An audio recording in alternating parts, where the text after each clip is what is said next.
استاد نے پوچھا، اگر تمہارے دوست کو 200 کی ضرورت ہو اور تمہارے پاس 500 کا نوٹ ہو، تم بھی نوٹ اس کے حوالے کرتے ہو تو وہ کتنے پیسے واپس کرے گا؟ شاگرد: کچھ بھی نہیں۔ استاد: تم حساب کے بارے میں کچھ نہیں جانتے۔ شاگرد: جی سر، آپ ان دیوتوں کے بارے میں کچھ نہیں جانتے۔ شیخ: مرتے وقت میری بیوی کہاں ہے؟ بیوی: میں یہاں ہوں، آپ کے پاس۔ شیخ: میرے بیٹے بیٹیاں کہاں ہیں؟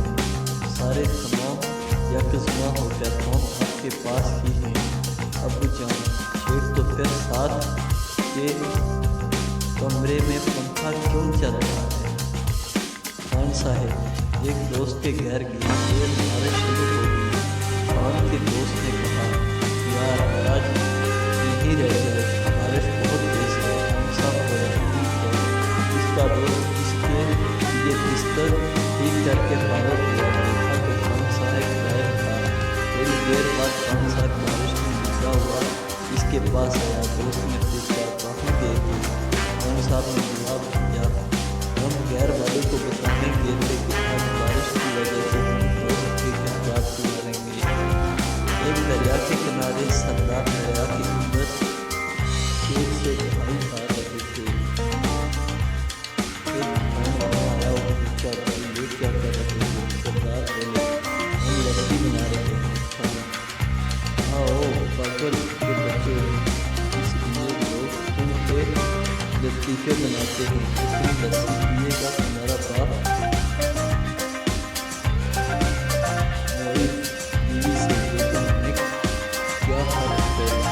کچھ نہیں میرے دوست، ایک انڈیا والوں کو تمہاروں کی طرح ایک سگریٹ کے کم نہیں۔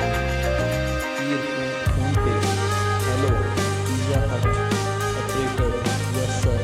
پیر: 31 بڑے پیزا، 6 چکن اور 2 پیپسی بھیج دو۔ آپریٹر: اس کے نام یہ ہیں، پیر لا کے نام پہ۔ ریل بیٹھے ہوئے کھانے میں بیٹھے بندے سے پوچھا، کھانا کس کو ملے گا؟